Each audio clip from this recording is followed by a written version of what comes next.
Hey guys, welcome back to Nazoish Ways and welcome to the first night edition of my channel. Today we are talking K-drama, we're talking food, we're talking cooking a bit. I'm gonna attempt it. So imagine you're a chef in 2025. You are traveling back home after winning a contest. You're very happy, someone spills coffee on you, you're not gonna let it get to you. You go to the washroom, you clean it up. You spill some on an old ancient recipe book. You read some words and suddenly you're in a completely different timeline and start working for a king. This is the exact plot of the ongoing drama Bon Appetit, Your Majesty, and I can't wait to share some of my thoughts on what's happening. I hope you enjoyed.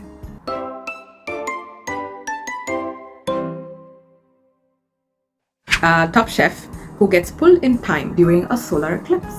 I mean, we've seen this before in the previous dramas like Lovely Runner and Scarlet Heart. Like they used some sort of a time, specifically a solar eclipse or a watch to time jump. And lately I love the fantasy element in K-dramas. They always do justice. She ends up in Joseon and she ends up meeting King Yi-hyun. He's literally running after her and hunting her down because he loves hunting. It was funny and I'm very realistic too, because kings back in the day loved to hunt. They clash and but what gets his attention is somehow under weird circumstances he ends up being her prisoner, and then she, of course being a chef, cooks food, and the very first thing she cooks is a bibimbap, my favorite soul food, my comfort food. She obviously doesn't have the main element to a bibimbap, which is the gochujang sauce, but she remembers that she had a tube left in her coat and she actually traveled with it and she adds it to the bibimbap. And of course the king is hungry as well and he tastes it and something in him is moved. Like, I mean, he remembers his mom just by one bite and he's completely moved. Yet there is some tension between them, but then that one specific moment helps him see her more than she is. So moving on, the third and the fourth episode, so of course it catches the king's attention, and that's rare because he's known to be a tyrant in the land and he's known to be very strict with his rules and everything. So everyone's like, who is this girl, you know, the king is getting. So somehow she ends up being his royal chef. He gets her to the palace and somehow she gets that position after, of course, impressing him through her cooking. And it's not easy. Like back in the day, even a small move as getting a chef of your own choice is seen as threatening. The rivals in the palace that are jealous, especially the king's consort, Kang Mo-shu. Somehow she ends up in a big cooking challenge between the palace, the previous chefs of the palace, and her. And this time, though the king is enraged, he can't say no to his grandmother who challenged the royal chef, and she of course accepts it because she has to prove her worth to survive and get back to her own timeline. And somehow she ends up making a dish that impresses the grandmother and moves something in her as well, like triggers a memory from her childhood with her mom as well. And that's when even the grandmother goes like, oh, this girl has stuff, you know, I'm not gonna say anything anymore, let's like accept the fact that she is now the royal chef of the king. But the consort, that girl, she's got problems. She's got problems and she creates problems. So the relationship between the king and the royal chef, Yi-jung and Yi-hyun, is sweet and simple at first, but then slowly gets complicated as there are more people and characters getting involved. And sometimes it's sweet, sometimes it's cold. Somehow, again, my girl is fighting to survive there. Somehow she ends up in another cooking contest, but this time she represents the whole of Joseon. Like she literally represents Joseon cuisine. So she's now representing the whole of Korea against another nation and competing in cooking dishes that are literally out of the world. And she somehow makes it out by making dishes that don't even exist in that timeline. She's an expert in French cuisine, and that's how she survives and keeps impressing the king. Now that the food has been tied up to politics, nation against nation, and my girl Ji-young has to survive, so she comes up with an idea for a pressure cooker. And this is the episode where I loved the food they introduced here. This is Korean food that's had usually during the rain, It's a Korean pancake, but a savory kind with green onions, and she makes it to lure in the inventor. So in that era, pressure cookers don't exist.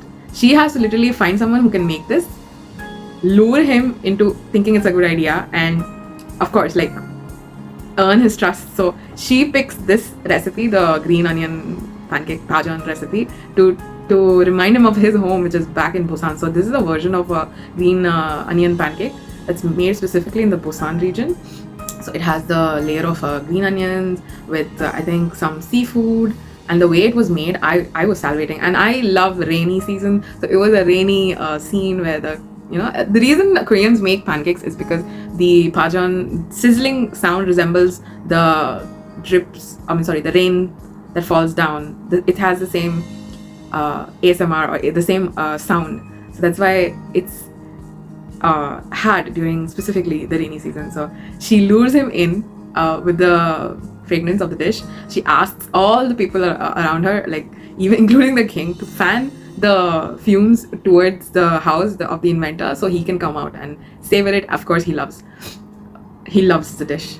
She cooks so well, and he agrees to invent the pressure cooker for her, which will help her now win the cooking contest back home. Things get intense. She gets attacked by a couple of assassins who are after her, who are actually sent by the other nation, I think, to harm her, and then the king ends up saving her, and she has to now get back to the palace in time for the contest to start.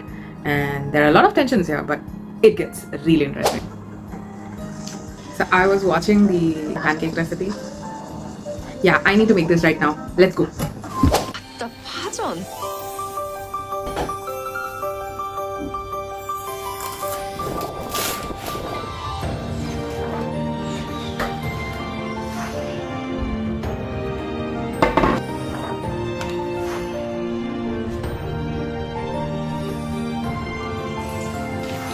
일렬로 줄 세워서 바짝 익히는 게 먼저예요.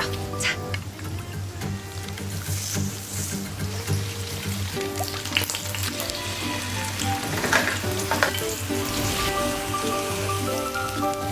부치질 아주.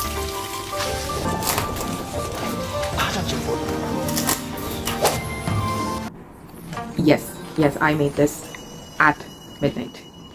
This is how it looks. I love it so much. I mean, let's do a taste test right here.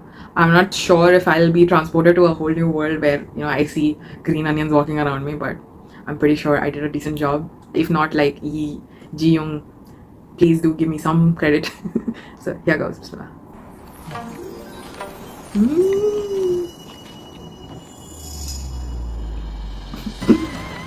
I tried my best to give you that overreaction here, but this is genuinely so good. I really thought the onions would be undercooked, but oh my god, these are amazing. And I love the egg addition. I'm a big fan of egg myself. So this one's so good and so crispy. Definitely try this out. And it's so simple, just 3 ingredients. So this is where we are at with the episode 8, making the first dish, and there are some missing ingredients, and suddenly somehow those ingredients end up in the opposite team's recipe, and there is a lot of tension there as to who stole whose, but makes you want to watch. Like, I'm not someone who watches like old historic dramas, but if you give me a very thrilling plot like this, take my money. I mean, the king, the casting, oh my gosh, they did a very good job. Despite the tensions, the king then sees the chef as so much more, and I think he falls for her too, which is so cute. Like, they don't have enough cute scenes together. Honestly, they should keep more, because what the hell, like, why are we being deprived of the cute scenes? I mean, I love the food scenes, don't get me wrong, I am loving it so far, but if you're gonna say that's a rom-com, where's the rom when it's only calm? And as a food, comedy and palace drama, honestly, it's a comfortable watch. It always makes me hungry. Next up, if you're interested, I can also do a reaction to the episode 9, which has just come out, and I haven't seen it yet, but if enough people want me to react, let me know. I shall do that next. Stay tuned for that. And if you're watching along, what is your most favorite food scene? I am looking for foodies only, K-food enthusiasts only, who are into this for the food, because I am. and also a bit of the drama. But yeah, let's talk, besties, in the comment section. Let's go. Thank you so much for watching till here, and I hope you had a fun time watching my thoughts and my review of the drama Bon Appetit, Your Majesty. I hope it really ends well, because there are some rumors that it might end weird. So let's hope it ends really good.